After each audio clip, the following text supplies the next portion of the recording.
extent of violence did not increase in Nigeria until when there was a declaration by the current president that was going to contest. PDP got it wrong from the beginning. From the onset by saying, Mr. A can rule, Mr. A cannot rule, Mr. B can rule, Mr. B cannot rule, according to PDP conventions, rules, and regulations, and not according to the Constitution. That created the climate. Thank you. I believe that created the climate for what's happening to manifest itself this way. I believe that Boko Haram started as a fringe Muslim fundamentalist group that was peaceful, because from all the information available, Boko Haram has been in existence since 2002. And the defining moment that moved the sect from being peaceful to being violent was the confrontation it had with the authorities in Borno State in 2009. Okay. They were going to bury two of their members that had died in a motorcycle accident. And on the orders of Borno State government, the police opened fire on them and killed about 19 of them. That was the beginning. Before then, Boko Haram has never said a thing to anyone. That was the beginning. That was when they began to arm themselves and began to shoot at policemen and so on. And then in July 2009, before going to President Erdogan ordered the military to crush them.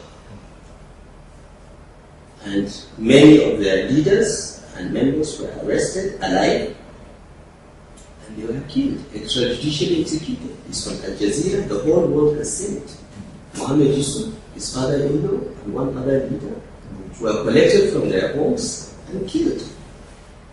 The state became a murderer. That is the foundation of the violence we are now seeing. Everyone must accept that the government was unfair to this sect. By extrajudicially killing their leaders and members, the government has become a criminal. It has committed an offense against this sect.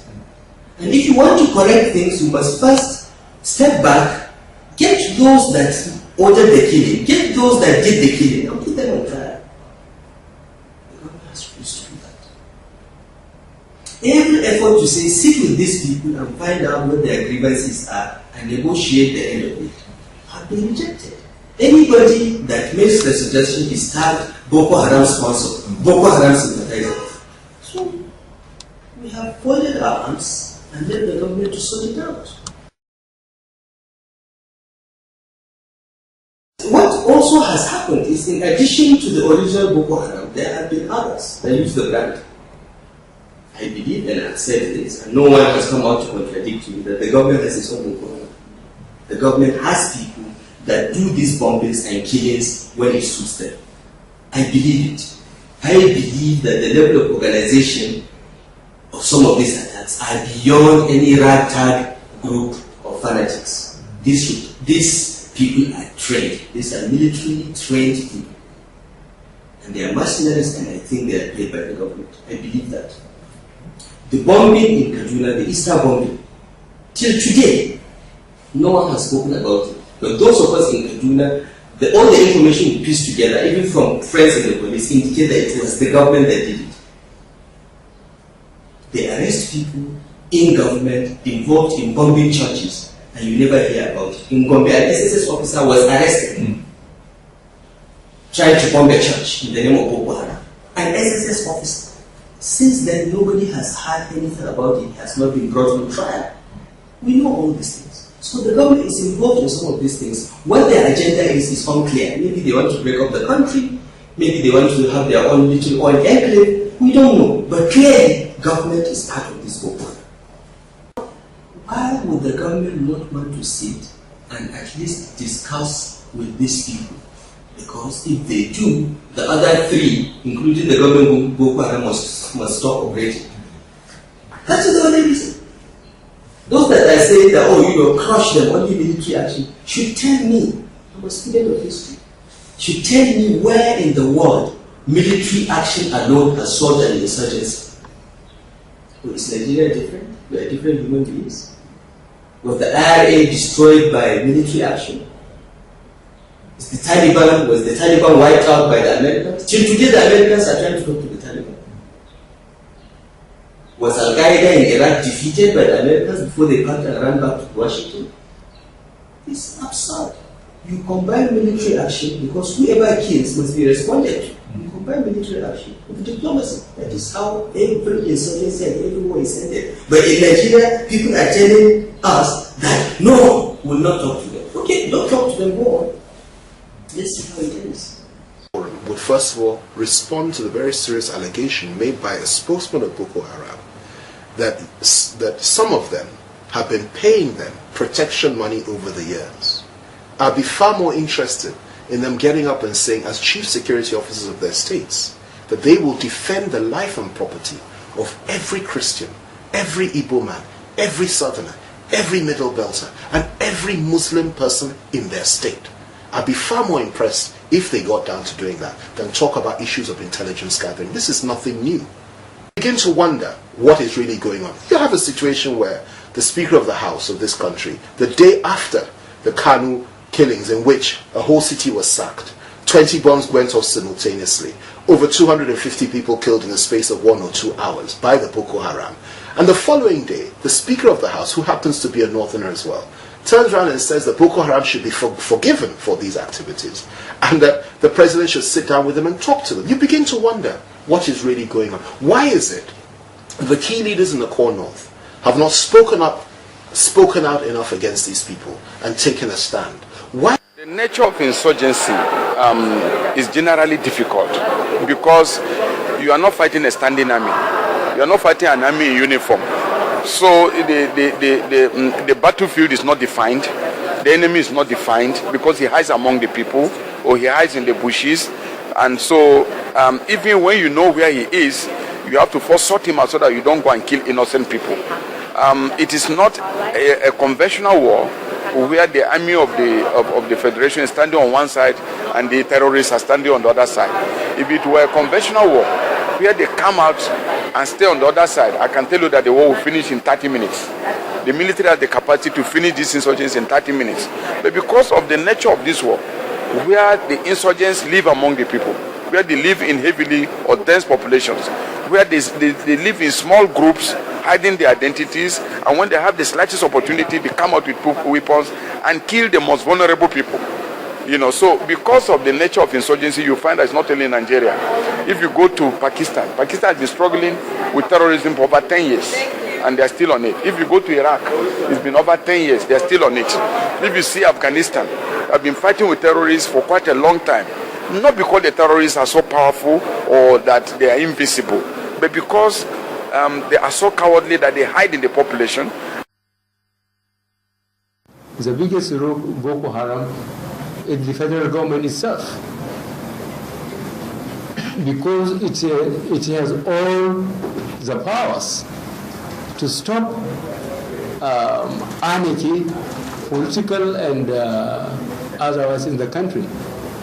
Now that a substantial part of the country has been paralyzed, economic activities have stopped, people are no longer thinking of employment, they are thinking of what to eat and how to survive the following day.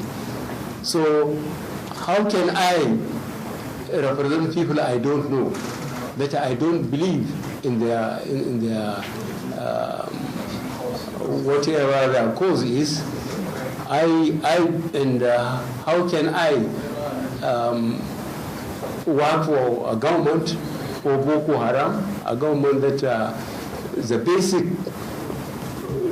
thing the government should do, that's the saving of lives and property, the government could not do it. With all the power it is, with all the military, with all the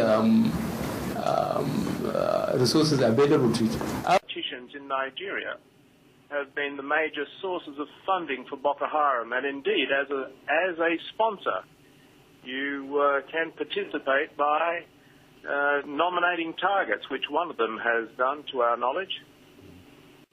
This has been fueled by several politicians, mainly northern, who, my view now would be that they want to certainly take power at the next election. The problem facing President Jonathan, of course, is he now arrests prominent politicians who may be candidates at the next election.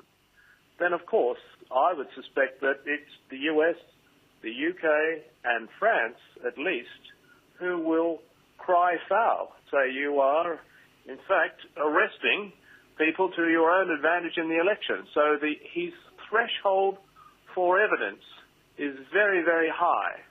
And I don't think that he'll be able to gather sufficient evidence to keep those Western nations happy before this thing is totally out of hand.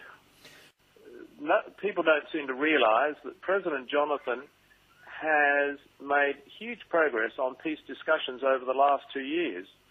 It was only leading up to this election that the sponsors, the politicians, really picked up to pour cold water on all of the peace discussions. We were, at this stage last year, sitting down with the 24 leaders of Boko Haram, nutting out the last parts of a peace deal.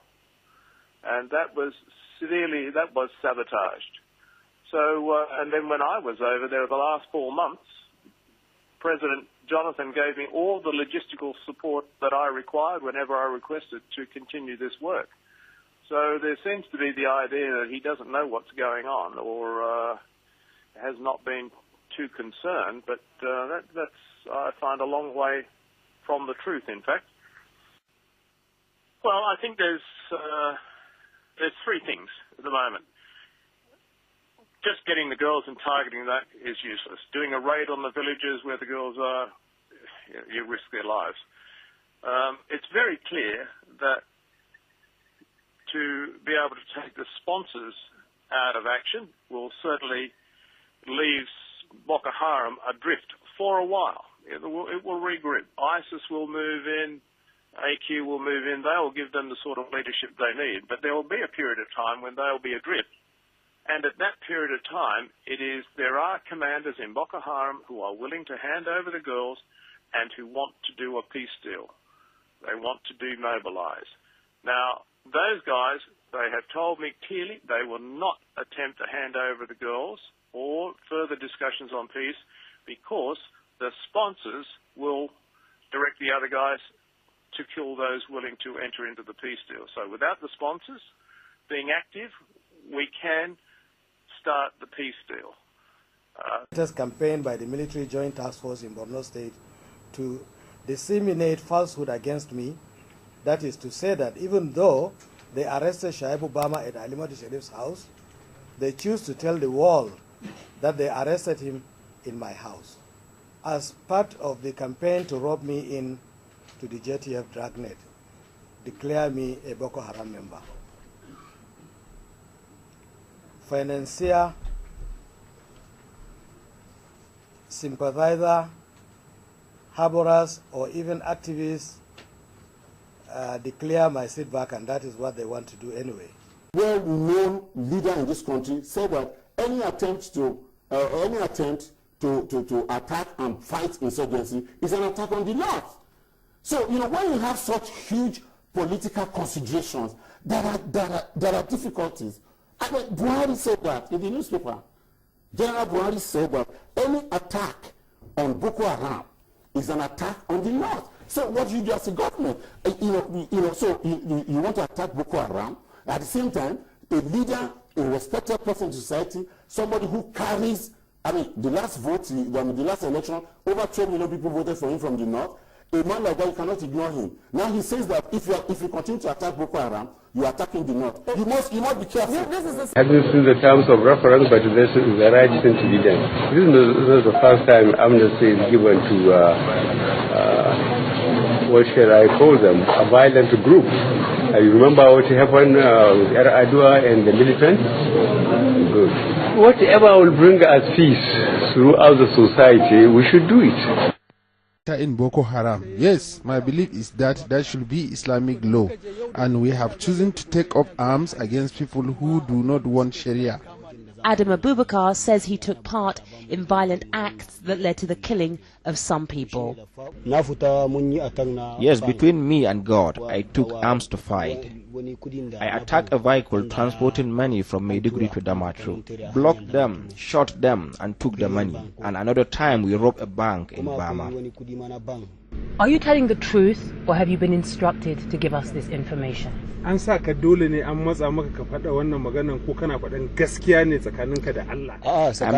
the truth between me and my God. I have nothing to hide from you. Mohammed Ibrahim says he's been a member of Boko Haram since the group started.